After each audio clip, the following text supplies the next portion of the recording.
A new report shows secondhand fashion is growing faster than ever. You should never pay full price for a designer bag. I'm literally never gonna buy a new bag again in my life. Shopping secondhand and vintage allows people to really slow down and be more mindful of what they're bringing into their life. You can find anything secondhand for less. You're paying for the name, whatever, just buy secondhand, guys. Luxury was once defined by exclusivity, limited runs, sky-high price tags, and pristine condition, but fashion is evolving, and so is our definition of luxury. Today, luxury doesn't just live behind glass cases or in the latest runway drops. It's been rediscovered, repurposed, and reimagined, one pre-loved piece at a time. The resale revolution is here and it's booming. In 2025, platforms like The RealReal are processing over 1 million luxury items a month. Not last season's leftovers, but statement pieces with stories, pieces that hold their value and sometimes even appreciate. Shoppers are choosing character over perfection. They're searching for vintage engagement rings, worn-in Chanel jackets, and stilettos with soul. Patina is no longer a flaw, it's proof of life. Today we're going to deep dive into how this previously niche corner of the fashion world is now rewriting the rules of style and sustainability. Hi babes, my name's Taja, mother of twins, lover of luxe things, and your guide for showing up with style and intention. On September the 2nd, The RealReal published their resale report for this year. According to Kristen Neiman, Chief Director of The RealReal, resale has transformed from an alternative shopping method to a primary way to shop, discover, and relate to fashion. The platform now processes over 1 million purchases per month compared to the around 200,000 handled yearly by traditional retailers. In short, the resale luxury market is growing at a rapid pace, which is the opposite to what we are experiencing in the retail luxury market. We are currently experiencing a luxury slowdown. Sales across the board generally are down, and actually the interest in luxury shopping in general from consumers seems to be waning, but this doesn't seem to be affecting the pre-loved market. The resale market is actually projected to grow at twice the rate of traditional luxury through 2030. We have definitely been seeing this trend for some time now, especially over, I'd say, probably the last couple of years. This uptick in interest in vintage and pre-loved luxury, and I think there are a few forces driving this trend, which include affordability without sacrificing luxury. As we've discussed here many times before, the luxury fashion industry definitely has a pricing problem. Most mainstream large luxury brands continue to hike their prices without making any significant changes in the quality of their products, and this is definitely something that is being picked up by customers and affecting their desire to shop. This is Chanel's medium 2.55 leather flat bag.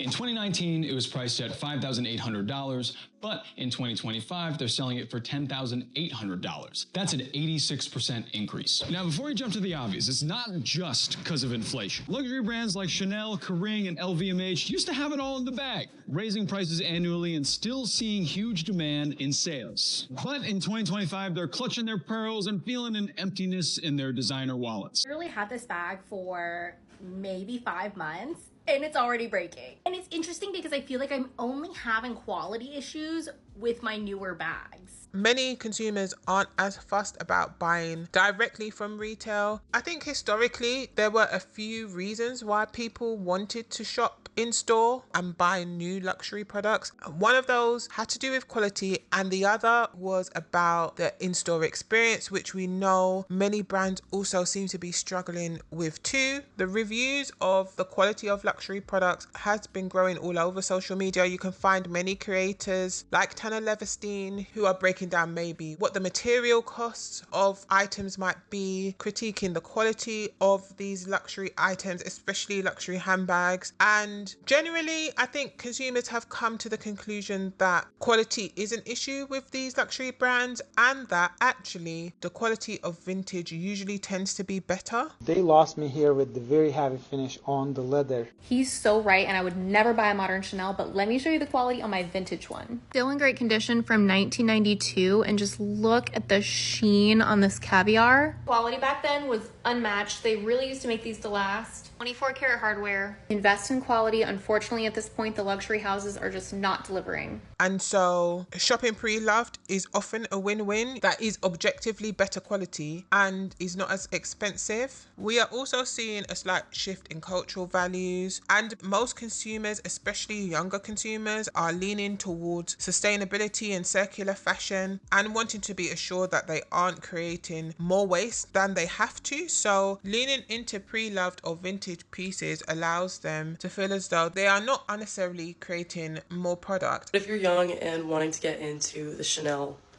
world, I would recommend buying vintage bags always. These are worth so much more. These will last you so much longer, and you're getting so much more for the money that you're spending.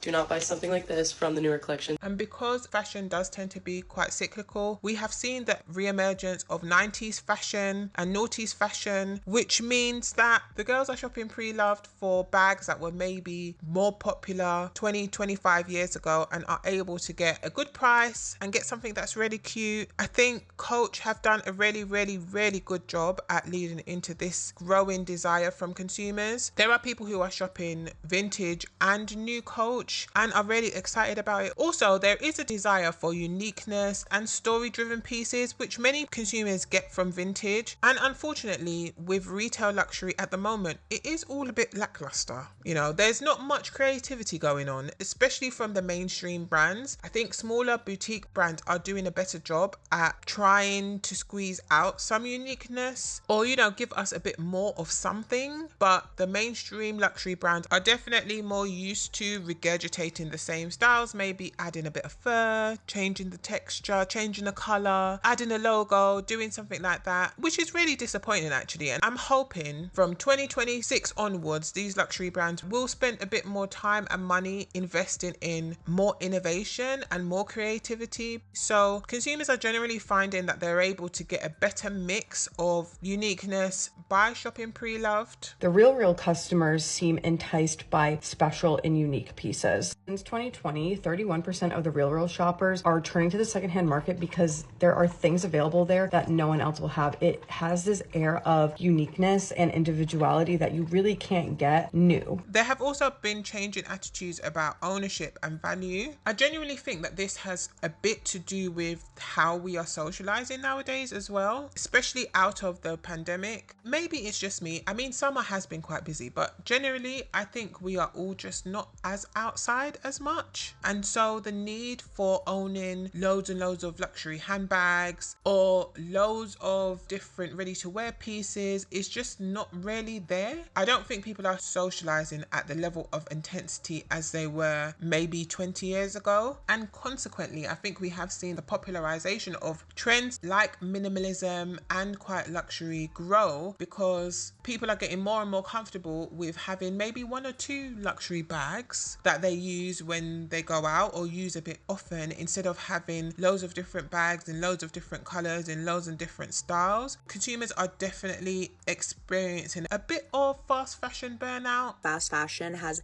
insanely changed how we shop, but more so how accessible trends are, therefore making us just over consume trends in a way, especially with social media and how we're seeing people dress exactly the same and we're seeing it all day, so then we're over extremely quickly. And are leaning more towards investment pieces. The term investment pieces can be a bit vague also, because I think consumers are coming to terms with more and more that you are not always guaranteed to make back your money when you are buying luxury pieces. Luxury bags are not an investment. While they do hold their value, the minute you walk them off the lot, they plummet by the thousands. There's so much talk about bags like this that you buy and years later they're so much more expensive. That's comparing your used, not new in-box bag to a retail store's price. I think this was a belief that most people had maybe even 10 years ago, 10, 15 years ago. You know, you buy a classic Chanel flap and you're going to be able to sell it for at least what you bought it if you're able to keep it in decent condition. But I think because we're experiencing a shift in luxury fashion in general and its perceived worth,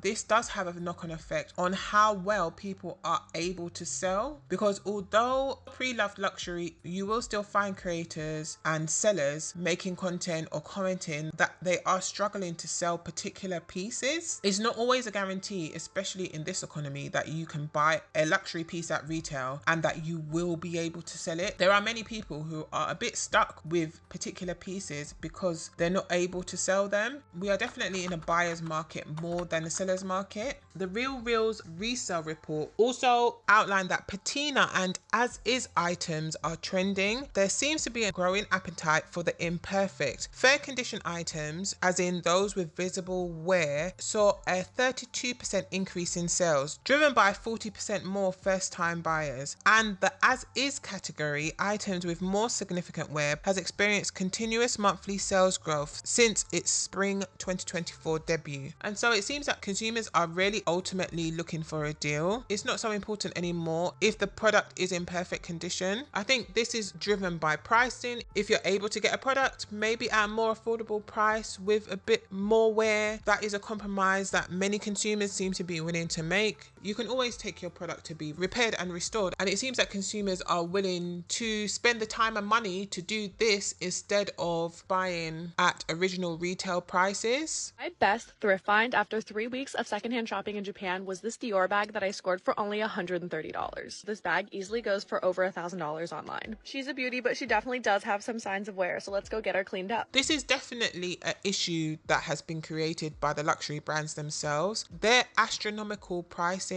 and continuous price hikes has meant that depending on the item, the pricing difference between an item at retail and maybe an item on a pre-loved website in fair condition is quite significant, and consumers are just not seeing the value in it. If I was to have bought this bag first hand, I'd be looking at a price of close to £3,000. But instead, by finding it on Vestiaire Collective, I got it for less than half of that price. And to be honest, all data indications from most of the luxury brands are not signaling that there's going to be a recovery on their end anytime soon. And so buying products full price at retail, I think at the moment at least, seems to be really risky. Brands like Gucci and even Balenciaga are in a place that seems to be very unsettled, and there is no guarantee that these brands are actually going to recover. So going into a Gucci store and buying something new that's not on sale without any deals and bringing it home may not be the most informed decision that you can make right now, especially when you can go to sites like The Real Real and buy even gently used Gucci at a fraction of the price. This Louis Vuitton graceful PM bag is $1,760, but a pre-loved version in very good condition is $1,185. This Gucci Marmont bag is $2,980 brand new, which honestly is really insane. But if you buy it pre-loved in very good condition, it's $1,820. The report also outlined that the announcement of Denmer's collaboration with Gucci led to a 310% jump in searches, which may be something that I will do a video on, because the fact that Denmer's announcement meant that there were 310% more searches for Gucci that isn't Denmer's Gucci is actually quite alarming. If I was Gucci's board of directors, that would make me a bit nervous. And actually similar to that, when Jonathan Anderson left Loewe, searches for the brand spiked by 488%, which again would give me pause, because I think indicates that the people were seemingly enjoying Jonathan Anderson and maybe wanted to pick up a few of his pieces before they became hard to get. Have we all heard the news? Jonathan Anderson is stepping down from Loewe after over a decade. During his tenure, Jonathan Anderson has transformed Loewe from a small leather goods house to a global mega brand. There also seems to be a move towards more sustainable bridal fashion too. Consumers are increasingly embracing pre-loved wedding fashion. Searches soared for wedding dresses. They were up 247%. Searches for vintage engagement rings were up by 198%, and searches for wedding shoes were up by 321%. I actually bought my wedding dress from a pop-up sale. It wasn't pre-loved, it was gently used, a gently used Vera Wang dress. I loved my wedding dress. I'd actually recommend shopping for wedding fashion vintage. I think it's a good idea. I can see how it's growing, especially with the state of the economy. Picking up a vintage wedding dress I do not think is a bad move. Also, I think for some time we have seen a shift in footwear trends towards simple heels, kitten heels. We we all seem to have come to the conclusion that kitten heels are okay now, but searches for high heels rose by 26%, with brands like Louis Vuitton and Manolo Blahnik showing quite significant increases in searches, suggesting a shift away from quiet luxury to bold, more glamorous styles, which I'm actually quite excited by. I do quite enjoy a bit of glamour in my personal style, and I love a heel, so I'm excited to see that everyone's coming around to it. And actually, I've seen a trend on TikTok of the girls deciding to wear heels wherever. I think I saw somebody wearing heels to an American football game, which I'm all for, guys. I'm definitely pro leaning into some femininity. I think it's one of our less used powers of femininity. So what does this mean for the future of fashion? I don't think resale will ever replace retail. However, there is a reshaping that is taking place. Consumer loyalty is now experience and value driven, not just trend driven. And so it'll be interesting to see how this shift affects how luxury brands choose to conduct themselves. We have been seeing some brands adopt AI authentication and including resale into new product launches. Luxury is no longer about first to own, it's about owning with intention, and resale is no longer perceived as second best. It's a first choice for a new generation of fashion lovers.